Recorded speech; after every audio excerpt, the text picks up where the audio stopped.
Et en une de Bonjour la France, aujourd'hui, 20 novembre, c'est la journée mondiale des enfants. Oui, voilà, c'est vrai qu'ils crient.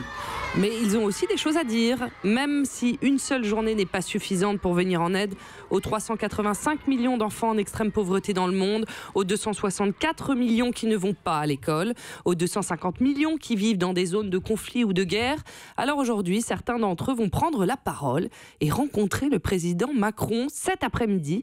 Nous serons en ligne avec des ambassadeurs de l'UNICEF, Nathan, un étudiant engagé de 22 ans, et Margot, âgée de 12 ans. Ils vont tout nous expliquer de cette journée, mais avant cela, Ariel, vous nous en parlez comme vous l'entendez. Alors, je dois vous faire un aveu. Depuis quelques années, je vis par les calendriers. Ah oui ? En février, merci Pirelli, Naomi Campbell est ma fiancée. En août, je fais du rugby à poil avec Mathieu Bastaro. Le 21 mars, Niafron est mon ami car je me consacre à la journée mondiale de la marionnette. Le 3 décembre, je suis mais 100% sur la journée internationale de la langue basque. Le 10 août, je vis pour les Lions, dont c'est la journée internationale. Et il me faut attendre le 22 décembre pour ressentir un orgasme, puisque c'est la journée nationale de cette chose. Oui, merveilleuse. Avec inconnue, toutes ces journées, eh bien, le monde est désormais bien fait et on sait chaque jour précisément quand il faut penser à quoi. Voilà. Alors aujourd'hui, par exemple, je me suis réveillé en appréciant plus que jamais, en provenance d'une chambre toute proche et encore engourdie de sommeil profond, ces mots. Papa, mon lait, papa, j'ai envie de faire caca. Oui, d'accord, ça va. Il est bien cet enfant, je ne sais pas d'où il vient. J'avais à vrai dire complètement oublié qu'en plus de 4 magnifiques garçons, j'étais également le père du petit Bertrand, l'ordre Chameroy. Ravissante petite boule de poil de 28 ans, adorable biboundé, conçu un soir d'ivresse et qui est devenu depuis mon collègue de travail. Oui, c'est aujourd'hui la journée mondiale des droits de l'enfant. Celui-là, comme les autres, les miens, il les a tous, les droits. Il a chaud, il mange, il boit, il apprend, il joue, le petit Bertrand.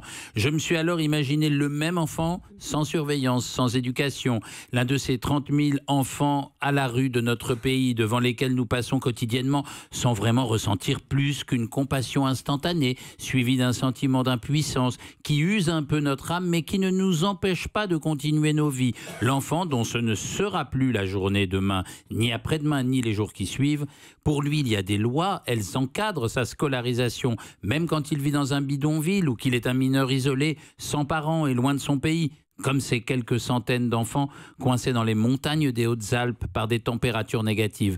Voyez bientôt, pour prendre connaissance de cette situation, le reportage de Raphaël Kraft. Vous savez, c'est ce journaliste qui a été interpellé par la gendarmerie avec une journaliste suisse pendant son tournage dans le Briançonnais.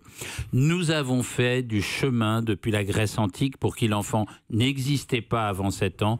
La sacralité de l'enfant, elle est au cœur de nos civilisations depuis l'avènement du monothéisme et plus encore de la démocratie. Pour Gilles Deleuze, l'enfant fait l'idiot, entre guillemets, et pose la question du pourquoi et de l'essence des choses en toute naïveté et intensité.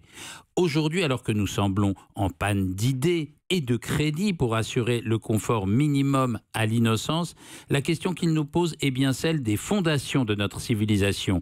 À l'injonction « Tu peux t'occuper de moi, je suis trop petit », il devrait être impossible de se défiler. Un impossible qui, cette fois, serait français et bien français. Merci Ariel Wiesman et merci Bertrand, étrange Bertrand Chameroy. Oui, j'étais bourré. Europe 1.